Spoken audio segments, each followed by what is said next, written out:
Now we will discuss perfect number program. What is perfect number?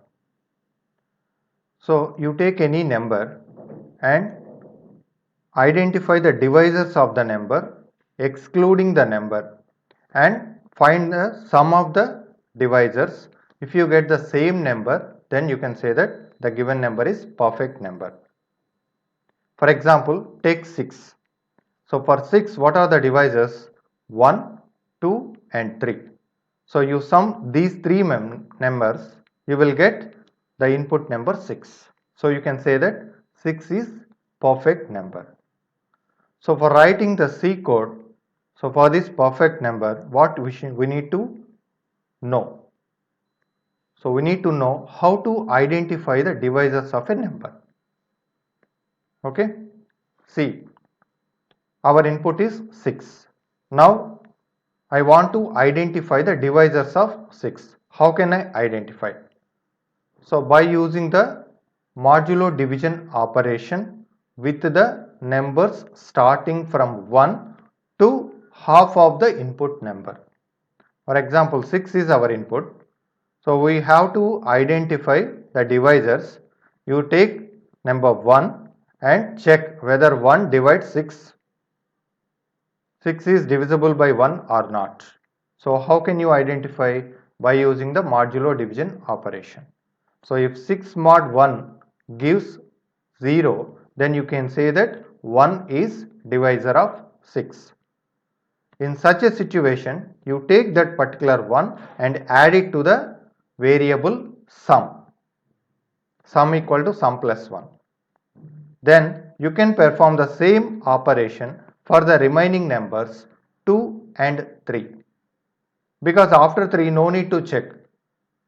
Okay, so you take any divisor, that divisor should be less than or equals to half of the given number, right? So you start from 1 and 2 and 3. So for these three numbers, you have to check whether divides 6 by 1 with 2 with 3, and if you get the remainder 0, you can add these numbers to the variable sum.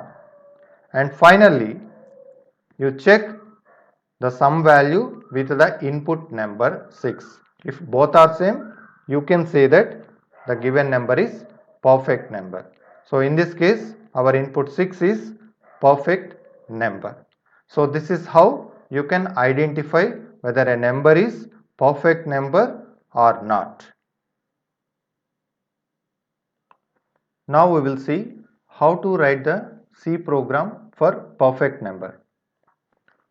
So for this program, we need the variables for reading the input n, and for the looping purpose I have to take looping counter variable I, and to store the sum value we have sum. So always sum is initialized with 0. Okay. So for reading the input, first you have to ask enter input number. So reading statement is scanf %d %n. Then I am taking for loop. So here I started I value from 1 and I less than or equals to n by 2 and I plus plus. So here there is a checking mechanism. If your input n divisible with I or not. So if it is divisible, you add it to sum equal to sum plus. So you can straight away write I, sum plus equals to I, right? So once come out from the loop, you have to check whether your sum value is equals to n or not. So if it is equals to n, that means So you can print perfect number,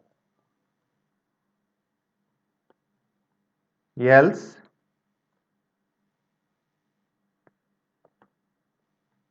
it is not perfect number.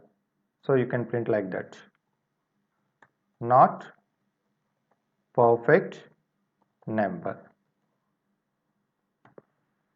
Okay, so this is our program.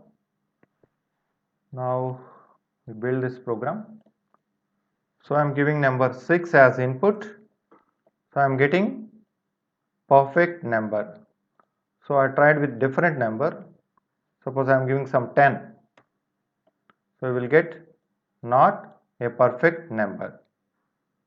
Okay, so this is how you can identify whether the given number is perfect number or not. But it is very hard to identify the perfect numbers because we are not sure whether we are having how many perfect numbers within the range or not. So for example, if you take prime numbers, so you can easily know the prime numbers because we are very familiar with the mathematics, basic mathematics. But in case of perfect numbers, we are not aware. Suppose if you try to modify this program to print the perfect numbers within the given range. So how can we implement this? So now we will see. So here I am taking some extra variables j, and for this enter input number I modified this enter range. So enter range. So instead of input I am reading the range. For example, if I give the range like 10 up to 1 to 10, what are the numbers available, perfect numbers? This program will display those perfect numbers. And here I am taking one more loop for j equals to 1, j less than or equals to I by 2, j plus plus. So here I remove this n by 2,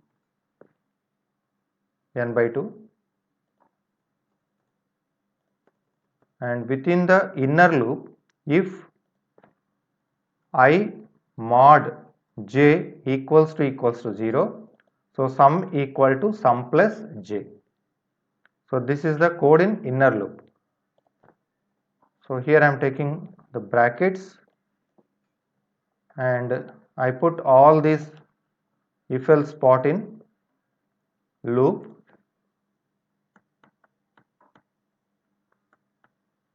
Okay, so here we find out whether sum is equals to I. In this program n is range. So you are taking each value within the range and identify whether that value is perfect number or not. So here each value is I. Okay. So instead of printing all these, simply I remove all this and simply I am writing the code like printf. Just I want to print the numbers. So %d and I.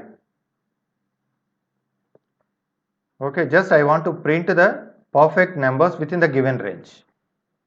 So this condition also check within the loop, but this condition works when the internal loop completely done, then this condition has to be checked. Okay, and one more thing, so for every iteration of the external loop I made sum equals to 0. So right, so here I remove this. So for loop take the values from 1 to n. So within the for loop I am taking another loop j. It takes value from 1 to I by 2, and for every outer loop iteration the inner loop takes the I value and identify whether the I is perfect number or not. If it is perfect number, it prints the number, otherwise it goes to check the with the other number, right? So just I save this program. So I am giving the range 10. So my intention is printing the perfect numbers from 1 to 10. So I am getting only 6, right?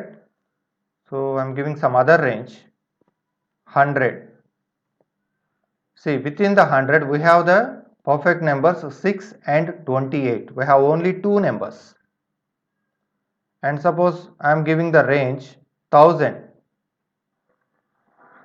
So we are having only three numbers, 6, 28, 496. So that is how you can modify the perfect number program and print the perfect number programs within the range. Okay. So in this session we covered how to identify a number as whether the number is perfect number or not. We learned how to write the code for printing the perfect numbers within the given range. Okay, so that is about the perfect number program.